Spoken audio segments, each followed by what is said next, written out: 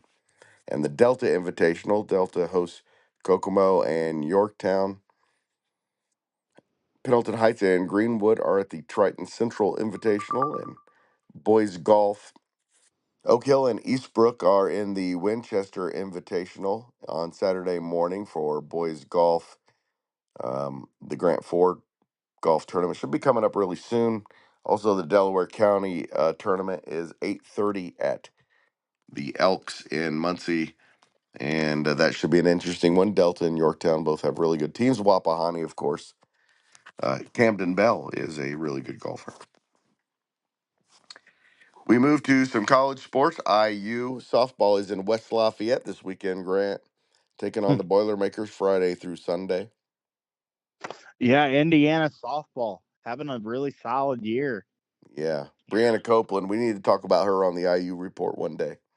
Yeah. She's one of the best players in the country, pitching and hitting. Baseball is at Abilene Christian Friday through Sunday. You got to see them. Really nice offense there. They've been a little up and down this year, though. Yeah, when that offense is hot, it's hot. I saw them score 9 runs in 1 inning against Ball State. So they're capable of putting runs up on the scoreboard, but they haven't been able to do it on a consistent basis. IU track is at the Kentucky Invitational Friday and Saturday, and their women's rowing team is at the Windermere Cup in Seattle on Saturday. Purdue baseball hosts Northwestern Friday through Sunday. Track is also at the Kentucky Invitational. And of course, the softball team hosts IU. Ball State is their track team is at the Jesse Owens Classic. You ever heard of him? I have, yes. My grandpa actually, my grandpa ran track back when he was in high school at Marion High School, and he got to meet Jesse Owens Ooh, one time. one of the all-time greats in any Yeah. sport. Baseball hosts Kent State Friday through Sunday and can win the MAC championship. Softball has 2 games against Central Michigan at home Saturday and one Sunday. Anderson University, their softball team hosts Hanover for 2 Saturday, then it goes to Transylvania for 2 Sunday. Baseball's at Hanover for 2 Friday and 2 Sunday. Their women's lacrosse team's at Transylvania on Friday. Their women's golf team is at the HCAC Championships at Lexington, Kentucky, at Kearney Hills Friday through Sunday. Anderson men's tennis hosts Rose Holman in the HCAC semifinals at Pendleton. That's on Saturday. And the women's tennis team takes on Transylvania Saturday in the HCAC conference semifinals, also in Pendleton. UK baseball hosts Oakland City. Actually, that's in Chillicothe, Ohio. They play Oakland City in the River States Baseball Tournament, 9 a.m. Friday. Track is also at the Jesse Owens Classic in Columbus. And the men's golf tournament is the River States Conference tournament is in Daniels, West Virginia, and that begins on Sunday, goes through Tuesday. Taylor and Indiana Wesleyan are in the Crossroads Track and Field Championships in Marion. And the Crossroads Baseball Tournament, Taylor is the huge favorite. They are ranked 9th in the country. They easily won the regular season and had their best regular season in program history. They take on Mount Vernon Nazarene at 2:30 on Friday. Indiana Wesleyan faces St. Francis at 6. The semifinals and championship are Saturday. And in the Crossroads softball, Indiana Wesleyan is the huge favorite in that one. They take on St. Francis at 11. Marion awaits the winner at 1 o'clock in the championship. And that's it, Grant. We did it. The first ever weekend preview. What's your weekend going to look like? I got baseball tomorrow night at Eastbrook. against Mississinawa. Saturday, the Grant 4, obviously. And then Sunday, board off in an IndyCar race, and then it'll be back to the old grind on Monday. So Hopefully, the NBA doesn't put the Pacers at the same time as the IndyCar race. yeah, I hope not. And if they do, I will have an extra laptop there, and I will be That's right. watching it on the laptop. So I will have two televisions watching them side by side, which I do from time to time during the NFL and college football seasons. that's the best, man. Yeah, Especially during college football season, when even college basketball season. When there's yeah. multiple stuff going on, it's useful to have two TVs. I've started to notice that being a trend here as of late. All right, Grant, thank you so much for your time. This was a lot of fun. Again, I'm going to have a different guest from week to week. I'm glad you were the first one, and it was a lot of fun. Went a little longer than I expected, but a lot of fun. Yeah, Greg, I appreciate it. It was fun. We do this every week with the IU report. Looking forward to recording that with you on Monday, hopefully. Some more At big stage news. 22. Some more big news for the basketball team. Yes, Josh Harris That's right. committed from North Florida. He was their leading scorer at North Florida. He's coming to Indiana. And they just added a new assistant, Rod Clark, coming over from Tennessee, joining the staff as well. So, And this week looking we forward to found talking out. about that. And this week we found out, and we reported on the Central Indiana Scoreboard Show that we found out IU's basketball opponents in the Big Ten. So, and where Yeah, they're going to be yes. playing everyone, they're going to be making trips to Los Angeles. So, and we will be talking about that as well. So, Yeah, I'm looking forward to that. And hopefully I'll finally get to experience stage 22 for the first time in good weather. So the that'll actual be fun. stage 22. Yeah, the actual stage 22. You've been to stage 22. You've never been on stage 22. I had, not, except for that one time you gave me the tour. I have No, been I know, on it. but you're not on it Yeah, unless I you're have never been podcasting on on it. it. I have never been on it when the lights and the camera and all that have been set up. You know what That's I right. mean? Because So our outdoor studio is our favorite studio, and hopefully the weather will hold, and we can do that really soon. Last spring, we spent the whole spring out there. that's awesome, man.